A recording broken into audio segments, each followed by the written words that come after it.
जब एक साधु ने बुझाई एक विधवा की प्यास। क्या होगा जब एक विधवा, जिसकी सुंदरता किसी अप्सरा से कम नहीं, एक तपस्वी साधु की घोर तपस्या को तोड़ने का प्रयास करेगी? क्या वह सफल होगी या साधु की साधना उसकी वासना को भस्म कर देगी? ऐसी और वीडियो देखने के लिए वीडियो को लाइक करें और चैनल को सब्सक्राइब करें। रात घनी हो चुकी थी। आकाश में पूर्णिमा का चंद्रमा अपनी चांदनी बिखेर रहा था, लेकिन उस चांदनी से भी कहीं अधिक मोहक थी वो स्त्री अहल्या। अहल्या, जिसका नाम लेने मात्र से पुरुषों के हृदय में हलचल मच जाए। उसकी सुंदरता किसी अप्सरा से कम नहीं थी। बड़ी बड़ी आंखें, लंबे रेशमी काले बाल, गुलाब की पंखुड़ियों जैसे अधर और एक मोहक दहेष्टि, जिसे देख कोई भी पुरुष अपने मन पर नियंत्रण खो बैठे। लेकिन उसकी सुंदरता से भी अधिक घातक थी उसकी इच्छा। वो एक विधवा थी, परंतु उसकी आंखों में तपस्या को भंग करने की ज्वाला थी। गांव के बाहर गंगा के किनारे घने जंगलों के बीच एक गुफा थी। वहां एक तपस्वी साधु रहते थे। एक ऐसा साधु जिसने जन्म से लेकर आज तक किसी स्त्री को छुआ तक नहीं था। कोई भी स्त्री इस साधु को वश में नहीं कर सकती। यही सुना था अहल्या ने, और यही उसे चुनौती की तरह लगा। अगर इस संसार में कोई भी पुरुष मेरी सुंदरता को ठुकरा सकता है, तो वह या तो पत्थर होगा या फिर मर चुका होगा, उसने सोचा। लेकिन ये साधु पत्थर भी नहीं था और मरा भी नहीं था। मैं इसे झुका दूंगी, इसकी वर्षों की तपस्या को भंग कर दूंगी। वो मुस्कुराई और अपने चरणों की पायल को बजाती हुई जंगल की ओर बढ़ गई। जब पहली बार साधु ने उसे देखा, गुफा के द्वार पर आग जल रही थी। साधु ध्यान मग्न थे। उनकी लंबी जटाएं, भस्म से ढका शरीर और बंद आंखों में शांति का सागर था। साधु, अहल्या ने धीमी मोहक आवाज में पुकारा। कोई उत्तर नहीं आया। हे महात्मा, मैं मार्ग भटक गई हूं। वो धीमे धीमे आगे बढ़ी। साधु ने आंखें खोली। एक पल के लिए वो ठिठक गए। स्त्री, उनकी आंखों में न आश्चर्य था न भय, बस एक निर्मल शांति। तुम यहां क्यों आए हो? मैं यहां भटक गई थी, लेकिन अब मैं देख सकती हूं कि मुझे वास्तव में कहां आना था। उसकी आवाज में कुछ ऐसा था जो किसी को भी बहका सकता था। लेकिन साधु स्थिर थे। ये जंगल स्त्रियों के लिए नहीं है। लौट जाओ। अगर मैं चली भी जाऊं तो क्या आप मेरी प्यास बुझा सकते हैं? कैसी प्यास? अहल्या मुस्कुराई। उसने अपने रेशमी आंचल को थोड़ा खिसका दिया, जिससे उसका कंधा उजागर हो गया। एक विधवा की प्यास जो कभी बुझी नहीं। साधु ने अहल्या की आंखों में देखा। वहां एक ऐसी अग्नि जल रही थी जो पुरुषों को भस्म कर सकती थी। लेकिन साधु की दृष्टि निर्लिप्त थी, शांत थी, निर्विकार थी। तुम्हारी प्यास तुम्हारी अपनी है स्त्री, मैं उसे बुझाने का कोई माध्यम नहीं हूं। अहल्या हंस पड़ी। हे महात्मा, ये कैसी तपस्या है जो तुम्हें इंसान से पत्थर बना दे? क्या ये जीवन का त्याग नहीं, बल्कि जीवन से भागना नहीं है? साधु मौन थे। तुम्हें क्या लगता है मैं यहां केवल तुमसे प्रेम की याचना करने आई हूं? अहल्या ने अपनी साड़ी का आंचल थोड़ा खिसकाया, जिससे उसके सुडौल कंधे की झलक मिली। उसकी त्वचा चांदनी की तरह दमक रही थी। मैं एक स्त्री हूं और मैं तुम्हारी ये निर्लिप्तता तोड़कर रहूंगी। गुफा के बाहर जलती हुई धूनी की लपटें अचानक भड़क उठीं, लेकिन साधु का मन अचल था, अडिग था। अहल्या धीरे धीरे साधु के करीब आई। उसके कदमों की पायल की झंकार मानो मंत्रों को चीर रही थी। उसकी आंखें किसी नागिन की तरह उसे जकड़ रही थी। उसकी सुगंध हवा में फैल रही थी, एक ऐसी सुगंध जो किसी के भी संयम को डगमगा सकती थी। क्या मैं तुम्हारे पास बैठ सकती हूं? साधु ने कहा। तुम्हें इसकी आवश्यकता नहीं है, पर मुझे इच्छा है।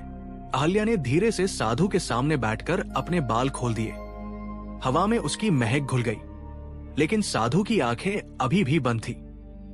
तुम्हारे इस तप का क्या लाभ अगर तुम अपने ही भीतर जल रहे हो? मैं जल नहीं रहा, मैं मुक्त हूं। मुक्त या फिर अपने ही बनाए बंधनों में कैद? अहल्या ने धीरे से अपना हाथ साधु की ओर बढ़ाया।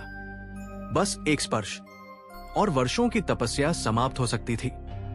बस एक स्पर्श और वो साधु को जीत सकती थी। लेकिन तभी चारों ओर अजीब सी आवाजें गूंजने लगी। गुफा की दीवारों पर छायाएं कांपने लगी। धुनी की लपटें अचानक नीली हो गई। साधु ने आंखें खोली। उनकी आंखों में कुछ ऐसा था जो पहले नहीं था। एक अलौकिक तेज, एक दिव्य अग्नि। अहल्या, तुमने जो करने की ठानी थी, क्या तुम्हें उसका परिणाम ज्ञात है? अचानक पूरी गुफा कंपन करने लगी। अहल्या की आंखों में पहली बार भय झलक उठा। ये कोई साधारण पुरुष नहीं था। मैंने केवल तुम्हारी तपस्या को तोड़ने का प्रयास किया। इसमें क्या बुरा है? तुमने केवल मेरी तपस्या को नहीं, सृष्टि के नियमों को चुनौती दी है। साधु की आवाज गुफा की दीवारों से टकराई और पूरे जंगल में गूंज उठी। क्या होगा अब? क्या अहल्या अपनी ही जाल में फंस गई? क्या साधु उसे श्राप देंगे या क्षमा कर देंगे? क्या होगा जब अहल्या अपनी सुंदरता की हर सीमा तोड़कर साधु को मोहित करने का प्रयास करेगी? क्या साधु का संयम डगमगाएगा या फिर अहल्या स्वयं अपनी ही योजना में फंस जाएगी? अहल्या की अंतिम चाल। अहल्या साधु की निर्लिप्तता से क्रोधित हो चुकी थी। वो जो चाहती थी वो सदैव पा चुकी थी। हर पुरुष उसकी आंखों में खो जाता था। उसकी देह की गंध, उसके शब्दों की मिठास, उसकी अदाएं, सब कुछ उसे अद्वितीय बनाते थे। लेकिन ये साधु अब तक टस से मस नहीं हुआ था। क्या तुम सच में इंसान हो? अहल्या ने ठंडी सांस लेते हुए कहा। या फिर तुम्हारा हृदय पत्थर का बना है? साधु मौन रहे। अच्छा, अगर मैं चली जाऊं तो क्या तुम एक बार भी मुझे रोकोगे? अहल्या ने धीरे से कहा और अपनी चुनरी को थोड़ा और खिसका दिया। गुफा में जलती हुई धुनी की लपटें अब मंद पड़ने लगी थी। लेकिन साधु अब भी अचल थे, स्थिर थे। मुझे तुम्हारी ये तपस्या नहीं चाहिए, अहल्या ने धीरे धीरे आगे बढ़ते हुए कहा। मुझे तुम्हारा त्याग भी नहीं चाहिए। मुझे चाहिए तुम्हारा मन, तुम्हारा स्पर्श। अहल्या ने धीरे धीरे अपनी उंगलियों को साधु के हाथों के पास लाया। बस एक हल्का सा स्पर्श और सब कुछ बदल सकता था। साधु ने गहरी सांस ली, लेकिन तभी पूरा जंगल अचानक गूंज उठा। गुफा की दीवारें कांपने लगी। आसमान में बिजली चमक उठी। रुक जाओ अहल्या। साधु की गूंजती हुई आवाज पूरे वातावरण में फैल गई। अहल्या का पूरा शरीर जैसे एक अदृश्य शक्ति से जकड़ गया। उसकी आंखें पहली बार भय से भर गई। ये क्या हो रहा है? गुफा की दीवारों से अचानक दिव्य मंत्रों की ध्वनि गूंजने लगी। तुमने मेरी तपस्या को भंग करने की ठानी थी, लेकिन क्या तुम जानती हो कि इसका परिणाम क्या हो सकता है? अहल्या कुछ नहीं समझ पाई, लेकिन वो अब भी हार मानने को तैयार नहीं थी। तुम्हारे नियम, तुम्हारे व्रत, सब निरर्थक है। तुम जो करने से बच रहे हो वो जीवन का सत्य है। तुम्हें कोई रोक नहीं सकता, यहां तक कि ये प्रकृति भी नहीं। अचानक साधु ने अपनी आंखें खोली, लेकिन ये वो आंखें नहीं थी जिन्हें अहल्या ने पहले देखा था। उनमें एक दिव्य प्रकाश था जो किसी को भी जला सकती थी। अहल्या, साधु ने शांत स्वर में कहा, लेकिन उनकी आवाज किसी महासागर की गहराई जैसी थी।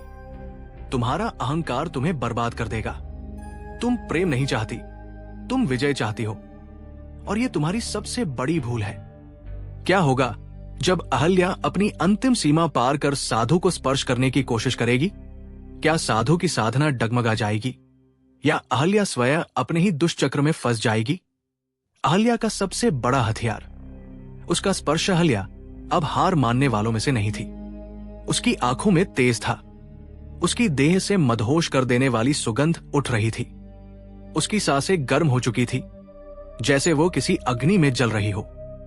लेकिन ये आग वासना की थी। अगर शब्द काम नहीं कर रहे तो मेरा स्पर्श ही तुम्हें इस दुनिया की सच्चाई दिखाएगा। वो धीरे धीरे साधु के और करीब आई। उसकी उंगलियां अब बस कुछ ही इंच दूर थी। बस एक हल्का स्पर्श और वो साधु को जीत लेगी। अब देखती हूं कितने समय तक खुद को बचा सकते हो।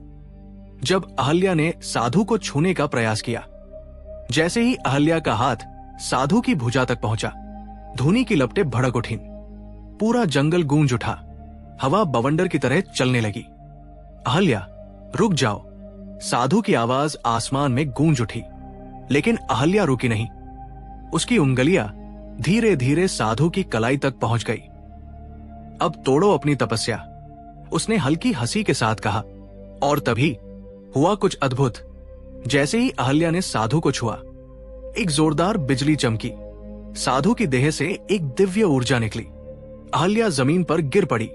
ये क्या हुआ? उसकी पूरी देह कांप रही थी। एक तीव्र शक्ति ने उसे झकझोर कर रख दिया था। साधु ने अब अपनी आंखें खोली। उनकी आंखों में कोई क्रोध नहीं था, कोई वासना नहीं थी, कोई भय नहीं था, बस एक दिव्य तेज था। तुमने मुझे नहीं छुआ अहल्या, तुमने अपनी ही आत्मा को छू लिया है। तुमने अपनी ही शक्ति को ललकारा है। तुमने अपने ही पतन को आमंत्रण दिया है। अब क्या होगा?